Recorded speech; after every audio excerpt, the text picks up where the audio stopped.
प्रदेश में महिलाएं असुरक्षित हैं, प्रदेश में बेटियां असुरक्षित हैं। आज प्रदेश में अराजकता का माहौल है और इन सब चीज़ों के लिए प्रदेश में सुक्खू जी की दुख की सरकार जिम्मेवार है। 11 दिसंबर 2022 को प्रदेश में कांग्रेस की सरकार बनी और मात्र उसके बनते ही मात्र 6 महीने के बाद प्रदेश को शर्मसार करने वाली चंबा में मनोहर हत्याकांड जैसी एक घटना घटित हुई, जिसमें प्रदेश की सरकार द्वारा उस परिवार को किसी भी तरह की कोई सहायता मुहैया नहीं करवाई गई, बल्कि भाजपा सरकार द्वारा, भाजपा के कार्यकर्ताओं द्वारा पूर्व में रहे मुख्यमंत्री नेता प्रतिपक्ष आदरणीय जयराम ठाकुर जी की अगुवाई में जब भाजपा के कार्यकर्ता मनोहर के परिवार से मिलने उनके घर जाने लगे, तो उस समय भी उनको सलूनी के पास प्रदेश सरकार की जो कानून व्यवस्था है उनके द्वारा रोका गया और उनको उस परिवार से मिलने नहीं जाने दिया गया।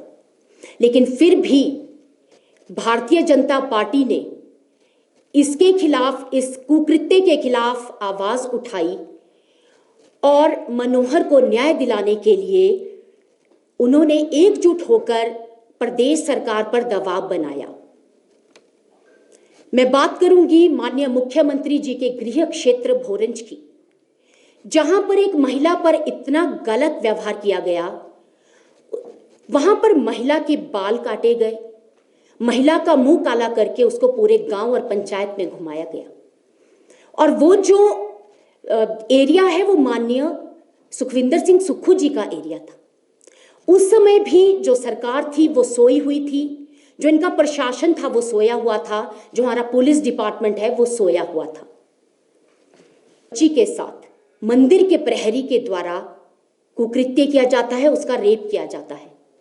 उस समय भी हमारी कानून व्यवस्था सोई हुई थी।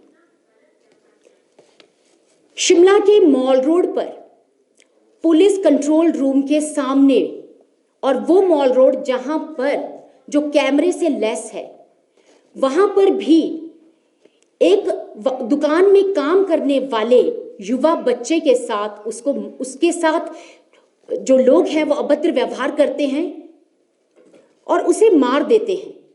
लेकिन हैरानी की बात तो तब होती है कि बिल्कुल पुलिस कंट्रोल रूम के सामने यह घटना घटित होती है और पुलिस प्रशासन कहां सोया होता है और उसमें उस बच्चे की किसी भी तरह की कोई मदद नहीं की जाती और बच्चा जो है वो मृत्यु को प्राप्त हो जाता है। ये बहुत ही शर्मसार घटनाएं जो हैं वो हमारे देवभूमि हिमाचल में घटित हुई हैं। अभी की बात है कि किन्नौर में किस तरह से एक व्यक्ति जो है महिलाओं पर बंदूक तानकर उन पर गोली चलाने का जो है वो प्रयास करता है। वहां पर भी पुलिस के द्वारा कुछ नहीं किया जा रहा है। सुलह विधानसभा क्षेत्र के गदियाहाड़ में 50 वर्षीय महिला का मर्डर कर दिया जाता है और उसको जो है वो मुर्गों के पंखों के नीचे उसकी लाश दबा दी जाती है। और उसका पता तब चलता है जब खून के धब्बे जो हैं वो गांव के लोग, उसके परिवार के लोग आसपास देखते हैं। लेकिन जब अभी भी अगर आप एसपी का बयान सुनेंगे या वहां की पुलिस का बयान सुनेंगे तो आप पाएंगे कि उस महिला के लिए, उस महिला को न्याय दिलाने के लिए अभी तक जिन लोगों ने इस कुकृत्य को अंजाम दिया है वो अभी तक पकड़ा नहीं गया है। इसी तरह से हमारा जो जोगिंदरनगर मंडी हमारा जो हाईवे है उसमें 50 वर्षीय महिला के साथ सामूहिक बलात्कार किया जाता है और उसको मार दिया जाता है। लेकिन इस मामले में भी प्रदेश सरकार और प्रदेश सरकार का जो कानून व्यवस्था है उसके द्वारा कुछ भी नहीं किया गया है।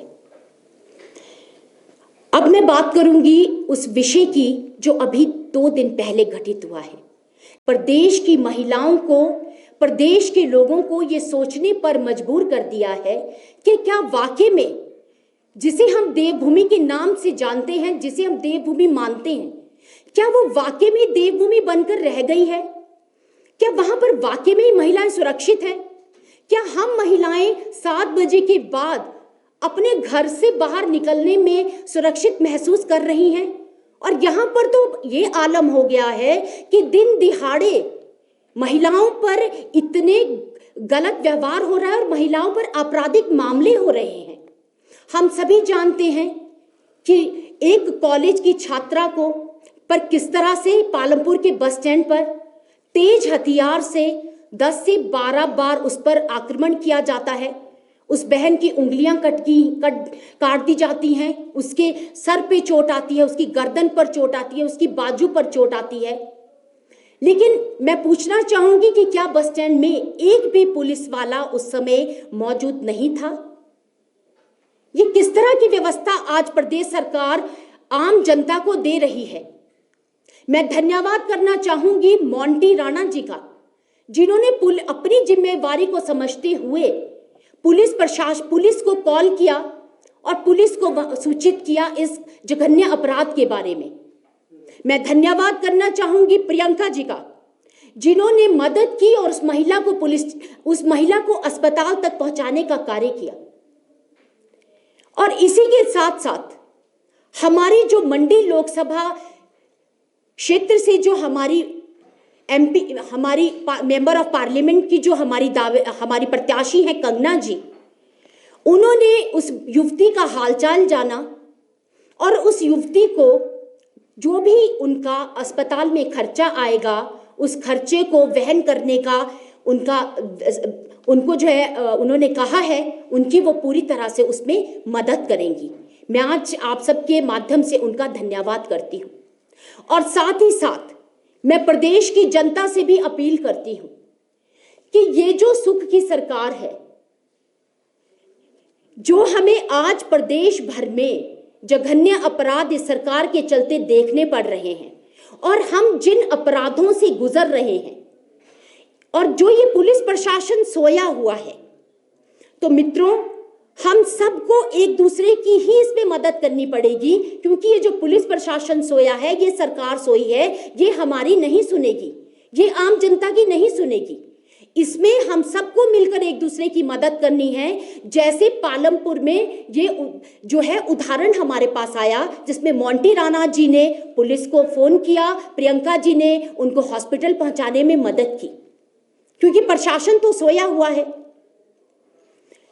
मैं अंत में इतना ही कहना चाहूंगी कि ये जो सरकार है, ये अराजकता की सरकार है। इस सरकार में जितने भी अराजकता फैलाने वाले शरारती तत्व हैं, ये जो लोग हैं, ये खुलेआम घूम रहे हैं और उनके जो हौसले हैं वो बिल्कुल बुलंद हैं। ये सरकार मित्रों की सरकार है।